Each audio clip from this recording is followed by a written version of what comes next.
Shalom saudara-saudaraku yang dikasihi dan diberkati oleh Allah. Jumpa kembali dengan saya Daniel P. Hutagal. Hari ini saya rindu kita bersama-sama merenungkan bagian firman Tuhan, bersama-sama untuk bisa menjadi orang-orang yang diberkati dan menjadi berkat bagi sebanyak mungkin orang. Saya percaya setiap kita rindu bukan hanya diberkati, tetapi menjadi berkat bagi sebanyak mungkin orang. Amin. Sebelum kita merenungkan bagian firman Tuhan, kita berdoa terlebih dahulu. Bapa, kami rindu Engkau bekerja memberikan pengertian pemahaman kepada setiap kami. Sebelum hamba berbicara, menyampaikan kebenaran firman ini, berbicaralah kepada setiap kami.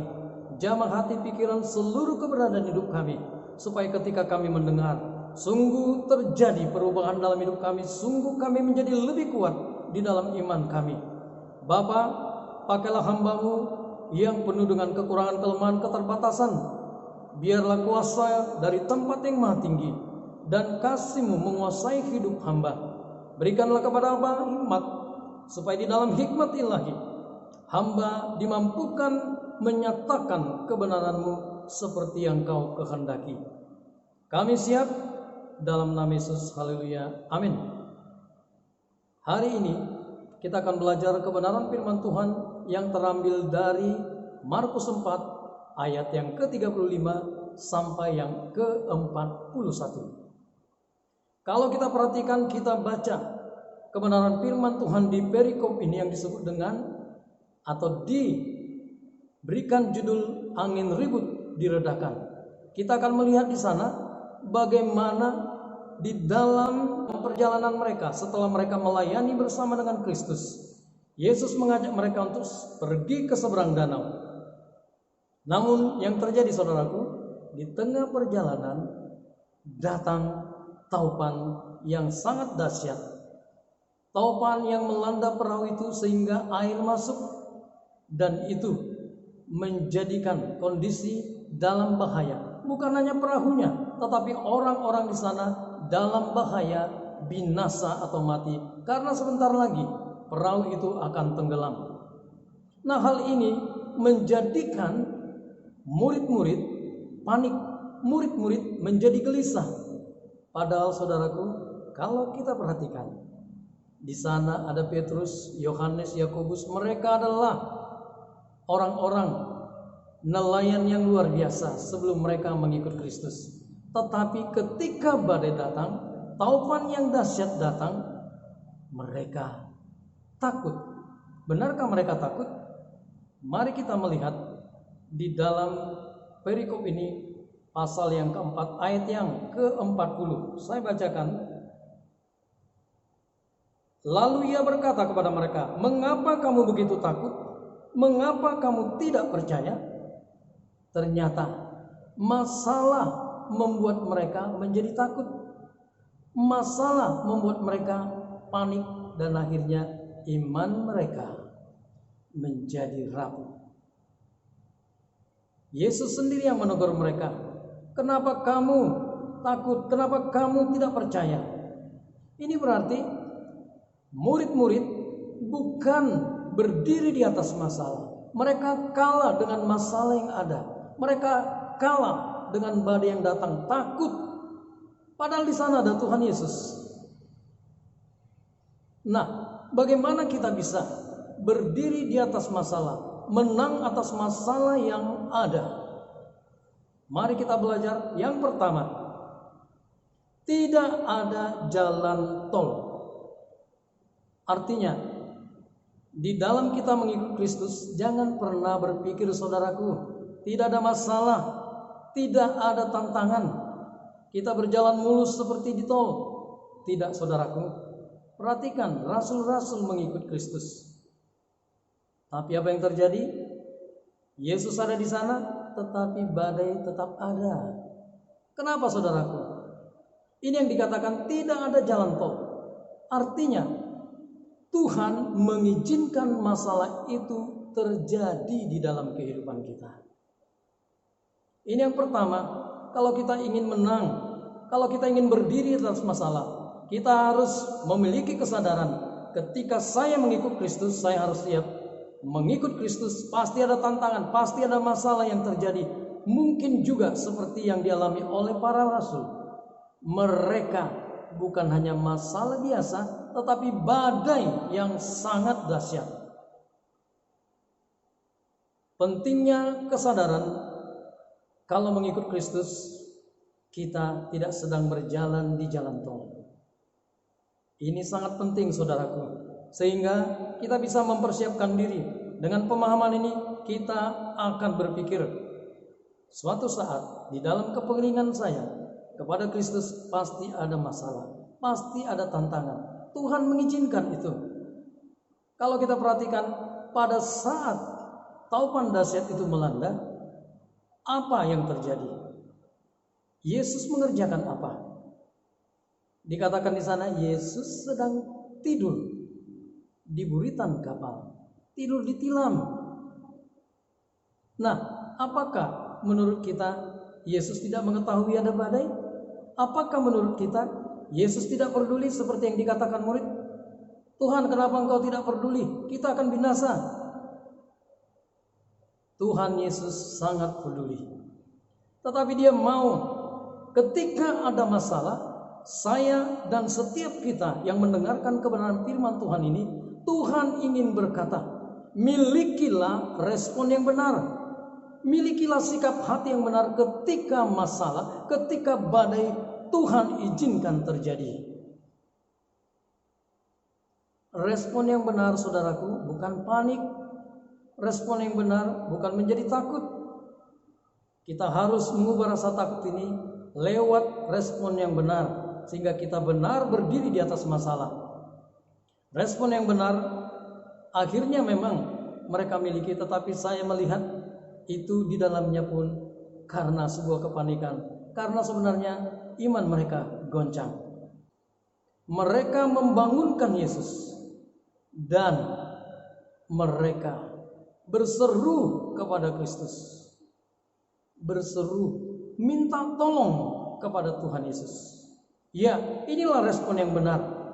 Gantikan ketakutan, gantikan kepanikan dengan datang kepada Allah, datang kepada Kristus, datang kepadanya, akui kelemahan kita, akui ketidakberdayaan kita, akui kalau kita memang panik takut karena ada masalah, karena ada badai yang besar ini. Ketika kita mengakui dan memohonkan pertolongan dengan segala kerendahan hati, maka Tuhan Yesus akan menjawabnya segera. Tuhan Yesus menjawab dengan segera. Dia berkata, setelah dia bangun, apa yang dikerjakan Yesus? Kemudian Yesus berkata kepada danau itu dan kepada angin ribut atau topan yang dahsyat, diam, tenanglah. Seketika itu angin ribut reda, taupan reda, badai reda, dan danau kembali tenang. Saudaraku, sangat penting memberikan hidup kita, belajar mempercayai Allah. Kalau kita sudah mengakuinya, katakan dengan jujur, Tuhan, imanku goncang, aku mulai tidak percaya, tolonglah saya. Katakan, tambahkan imanku ya Tuhanku, supaya aku kuat dan akhirnya menang atas masalah ini, berdiri di atas masalah ini, bukan dikuasai masalah, bukan dicengkeram masalah. Ini sangat penting. Doa, berseru, datang. Bangunlah persekutuan dengan Tuhan, bangunlah kebersamaan dengan Tuhan. Yang ketiga, kita jadikan Yesus sebagai Tuhan di dalam hidup kita. Apa artinya Yesus sebagai Tuhan atas hidup kita? Dia menjadi pemilik hidup kita, dia menjadi Tuhan atas hidup kita, dia menjadi penguasa yang memimpin hidup kita, yang mengontrol dan mengendalikannya. Kalau kita menjadikan Yesus Tuhan atas hidup kita, maka kita akan melihat badai menjadi tenang, danau menjadi reda, tenang.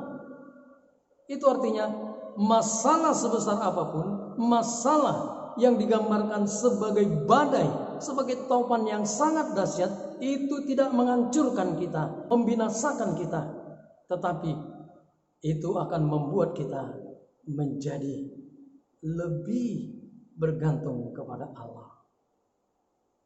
Memang Tuhan Yesus menjadi Tuhan atas alam semesta ini, sudah dibuktikannya. Yang menjadi masalah, kenapa kita sering kalah dalam kehidupan ini?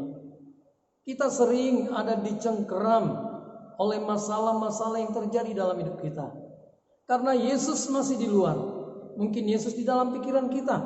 Mungkin Yesus itu kita kenal. Tetapi sesungguhnya Dia belum menjadi Tuhan atas hidup kita. Ketika Dia menjadi Tuhan atas hidup kita, rasa takut karena masalah diubahkan menjadi rasa kagum, rasa hormat kepada Tuhan Yesus. Jadikanlah Yesus menjadi Tuhan atas hidup kita. Maka kita akan dipimpin, kita akan beroleh jalan keluar ketika masalah itu datang menghampiri kita. Inilah hal yang harus kita renungkan dengan baik-baik. Kita harus mengingat tidak ada jalan tol di dalam mengikut Kristus. Kemudian ketika ada masalah, badai di dalam kehidupan kita, datanglah, berserulah kepada Kristus. Bangun hubungan itu. Dan yang ketiga, jangan biarkan Yesus di luar hidup kita. Biar Dia tinggal di dalam hati, di dalam seluruh hidup kita, menjadi Tuhan yang menjadi penguasa atas hidup kita, pemilik hidup kita. Maka Dia akan memimpin kita menjadi orang-orang yang kuat dan bisa menikmati hidup ini tenang, damai, karena bersama dengan Yesus ada ketenangan, ada kedamaian, ada damai sejahtera yang melampaui segala akal. Demikianlah saudaraku, renungan pada hari ini. Saya percaya Tuhan yang sudah bekerja terlebih dahulu, Dia akan menguatkan setiap kita. Dia akan membuka pikiran kita dan kita akan mengalami perubahan. Menjadi lebih kuat, menjadi lebih mencintai Tuhan, dan mulai membangun persekutuan yang indah. Karena Dia adalah Tuhan atas hidup kita. Demikian kita berdoa. Bapa, kami sudah selesai merenungkan bagian firman-Mu. Berkatilah, buatlah kebenaran firman-Mu ini menjadi rema di dalam kehidupan kami. Dan biarlah kami hari demi hari menjadi orang-orang yang berdiri di atas masalah, yang menang atas masalah kami. Dan kami bukan hanya diberkati, tetapi sungguh Engkau membentuk dan menjadikan kami menjadi berkat bagi sebanyak mungkin orang. Dan bagi orang-orang yang mendengarkan kebenaran firman-Mu, yang dimana Yesus belum menjadi Tuhan dan Juru Selamat, jamah hati mereka, biarlah mereka terbuka untuk menjadikan Engkau Yesus sebagai Tuhan dan Juru Selamat dalam hidup mereka. Sehingga mereka bukan hanya beroleh kehidupan yang kekal, tetapi mereka menjadi orang-orang yang diberkati dan menjadi berkat di dalam kehidupan ini. Dan bahkan Engkau pakai menjadi alat-Mu untuk menyatakan Injil-Mu, membawa jiwa sebanyak mungkin untuk masuk ke dalam kerajaan Allah. Terima kasih Bapa. Di dalam nama di atas segala nama Yesus Kristus, Tuhan Allah yang hidup, hamba berdoa dan mengucap syukur kepadamu. Haleluya. Amin. Demikianlah kita sudah menyelesaikan renungan firman Tuhan. Saya berharap di waktu yang akan datang, episode yang akan datang, kita tetap sama. Kita merindukan terus firman Tuhan. Amin. Shalom. Tuhan Yesus memberkati kita semua.